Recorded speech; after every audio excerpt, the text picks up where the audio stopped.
Hello जी, जय माता दी। कैसे हो आप सब? आई होप आप सब अपने घरों में अच्छे से होंगे।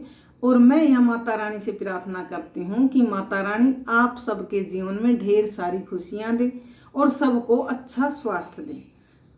तो आज की जो मेरी वीडियो होगी वो बिल्कुल एकदम रियलिटी पे होगी, तो वीडियो को पूरी देखना, तभी आपको समझ में आएगा कि मैं क्या कहना चाह रही हूँ।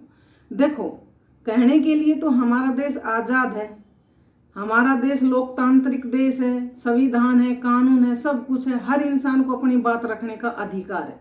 लेकिन सिर्फ ये कहने के लिए है। एक गरीब आदमी कहीं भी अपनी बात नहीं रख सकता, कोई भी उसकी बात को नहीं सुनता। तो देखो, जब इंसान के पास विरासत में प्रॉपर्टी होती है, पैसा होता है, बिजनेस होता है, उसको हर चीज़, जब जन्म लिया जब से हर चीज़ की फैसिलिटी और सुविधा मिलती है, बिजनेस उनको विरासत में मिलता है, तो उन आदमियों को जो है वो घमंड हो जाता है। वो किसी को कुछ नहीं समझते, उनको किसी की दुख दर्द परेशानी मजबूरी एक गरीब आदमी की दिखाई नहीं देती। वो उन पर ऐसे करते हैं कि जैसे कि हम ही है दुनिया में, हमारे पास तो पैसे हैं, जाओ तुम्हें कहाँ क्या करना है, क्या कंप्लेंट करनी है, कहाँ शिकायत करनी है, करो, क्योंकि उनका पैसा बोलता है। तो गरीब आदमी अपनी आवाज़ नहीं रख सकता, वो ऐसे ही जो है वो प्रताड़ित होता रहता है। और लेकिन जिस आदमी के अंदर इंसानियत है वो है कि जो आदमी गरीबी से उठा है, उसने मेहनत करी है और मेहनत है और गरीबी से उठ के एक मुकाम हासिल करे, वो आदमी आज चाहे कितनों भी बड़ो बिजनेसमैन हो, चाहे उद्योगपति हो, लेकिन उसने में इंसानियत जिंदा है, वो एक गरीब का दुख दर्द ने समझा है। तो मैं बात कर रही हूँ कि एक गरीब आदमी की, जो कि मेरी खुद की आंखों के सामने की ये बात है एक शोरूम की, एलजी का शोरूम, जहाँ पे हम 24 मार्च या 23 मार्च में वॉशिंग मशीन लेने गए थे। तो हमने वहाँ पे देखा, वहाँ पे सिर्फ वो एलजी का ही शोरूम था, जैसे कि washing machine, dish washer, LED, LG का फ्रिज, एलजी का एसी, ऐसे मतलब एलजी का ही उसमें प्रोडक्ट था सारा। हमने भी मतलब एलजी की ही लेनी थी वॉशिंग मशीन। पहले हमारे सैमसंग की थी फुली ऑटोमेटिक, लेकिन अब बच्चे बड़े हो गए तो वो कह रहे कि हम एलजी की लेते हैं, वो ट्राई करते हैं, तो हम एलजी के शोरूम चले गए। तो जब हम वहाँ पे गए थे तो हमने मशीन वगैरह देखी, तो वहाँ पर मतलब दो कस्टमर और भी थे, वो भी कुछ चीज़ें देख रहे थे, हमने ध्यान नहीं दिया, हमारा फोकस हमारी अपनी चीज़ पे था, वॉशिंग मशीन पर। तो ऐसे ही जब हम वॉशिंग मशीन देख रहे थे अपने हिसाब से कि कितनी वेट की चाहिए, क्या चाहिए, वो सब देख रहे थे, तो वहाँ पे जो पीएन है वो भैया, तो वो पानी लेके आए थे। तो वो पानी लेके आए थे, तो वहाँ पे उनकी 4 तो कंप्यूटर ऑपरेटर जो कि बिलिंग वगैरह करते हैं, वो 2 जैसे कि मतलब कि वो दिखाते हैं ना, एसी वगैरह फ्रिज वगैरह जो भी लेते हैं तो उनको जैसे दिखाते हैं कि भाई ये है, अच्छा है, मतलब वो सेल्समैन बोल दो आप, सेल्समैन। और एक खुद मालिक और एक और था, उन्हीं का ही मालिक का बेटा होगा या मतलब मैनेजर होगा, कोई होगा वे। तो मतलब 5 6 7 बंदे तो वो हो गए, और 3 हम गए थे, मैं, मेरा बेटा, मेरे हस्बैंड, और जो दूसरे जो कस्टमर थे वो भी 2 जने थे, हम 3 थे। तो मतलब 12 13 लोगों के सामने जब वो पीएन भैया पानी लेके आते हैं, तो मेरे को देखो कुछ समझ में नहीं आया कि वो मतलब क्या उसमें कमी थी, उसमें पानी दूसरा ले आना था या ट्रे अलग थी या ढक के नहीं लेके आया पानी को, मेरे को कुछ समझ में नहीं आया। लेकिन उसने, जो वो एक मालिक ही होगा, उसने बोला कि तेरे को चाटे लगेंगे, आज तेरे को चाटे नहीं लगे, अगर तेरे को आते ही 4 5 चाटे लगा देना तो तू पूरा दिन सही चलता है, मतलब तेरे आज चाटे नहीं लगे, लगाऊं तेरे चाटा, ऐसे मतलब बोला। तो मतलब बहुत दुख लगा, मेरे से रहा नहीं जाता। तो इसीलिए मेरे घर में, मेरे परिवार में मेरे को लड़ाकू बोलते हैं, भाई तू तो लड़ाकू है, तू तो कहीं भी जाकर कुछ भी बोलने लग जाती है। तो देखो, ये एक गरीब आदमी, उसकी मजबूरी कोई नहीं समझ रहा।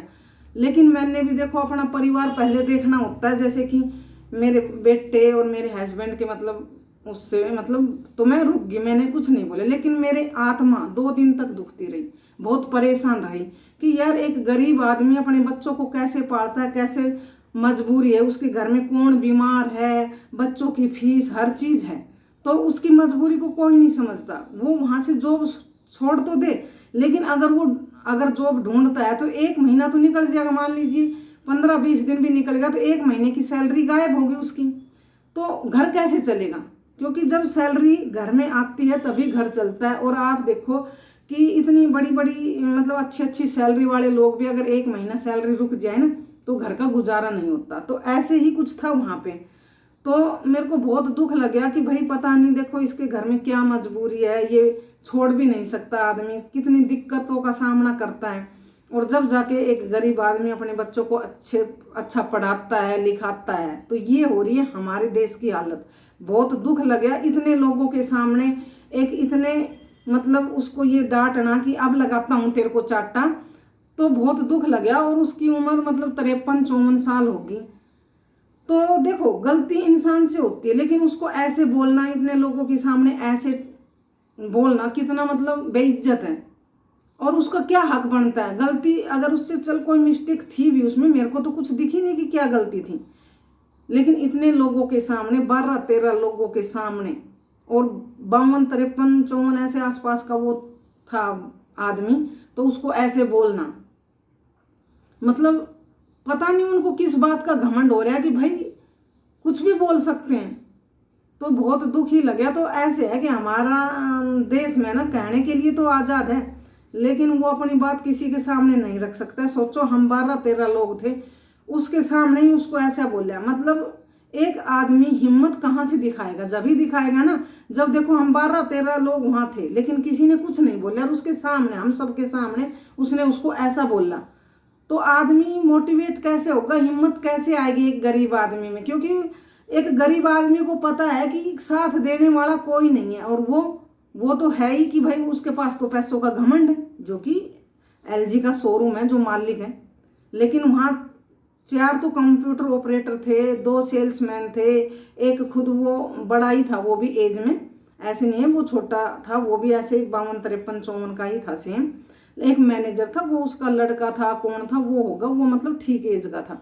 तो अब बताओ कि ऐसे करते हैं, इतना दुख लगता है ना। 2 दिन तक मैं इतनी परेशान हुई। तो ये है हमारे देश की हालत, हमारे समाज की हालत, कि गरीब लोगों के साथ कहने के लिए लोग बोलते हैं कि हम मतलब कि गरीबों के को सपोर्ट करते हैं, गरीबों के हक के लिए लड़ते हैं। तो लड़ने वाले देखो लड़ते होंगे, क्योंकि समाज में अलग अलग तरह के लोग हैं। कुछ लोग हैं जो गरीबों की मदद करते हैं, जो कि बीमार है, जैसे जानवर है, गाय है, डॉग्स हैं, उनकी भी मदद करते हैं। पर कुछ ऐसे बेकार सोच के लोग जिनके अंदर पैसों का घमंड है, वो गरीब को किसी को कुछ नहीं समझते। वो समझते हैं कि आज के टाइम में बस हम ही हैं। लेकिन देखो घूम के कहते हैं ना, कर्मा आता है, यूनिवर्स में घूम के आता है, फिर उनको पता लगता है। तो देखो भगवान पर भरोसा रखना चाहिए, अपना अच्छा कर्म करना चाहिए, ना कि पैसों का घमंड दिखाना चाहिए।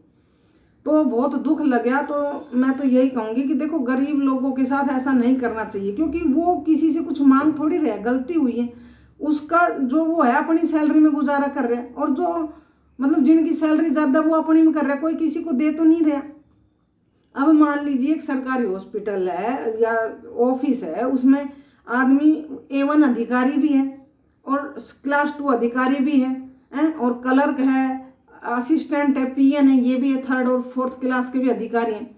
तो भाई सब अपना जो काम करते हैं उस हिसाब से उनकी सैलरी है। इसका मतलब ये थोड़ी ना है कि आप बड़े हो तो आप किसी को कुछ भी बोल सकते हो। लेकिन यही हो रहा है हमारे समाज में, हमारे देश में। तो ये बहुत गलत है। तो ऐसा नहीं होना चाहिए। तो आपकी इस पे क्या राय है ज़रूर बताना। तो जी आज के लिए बस इतना ही। कल फिर मिलेंगे एक नई वीडियो में, नए टॉपिक पर। तब तक के लिए आप सभी को राम राम जी, जय माता दी।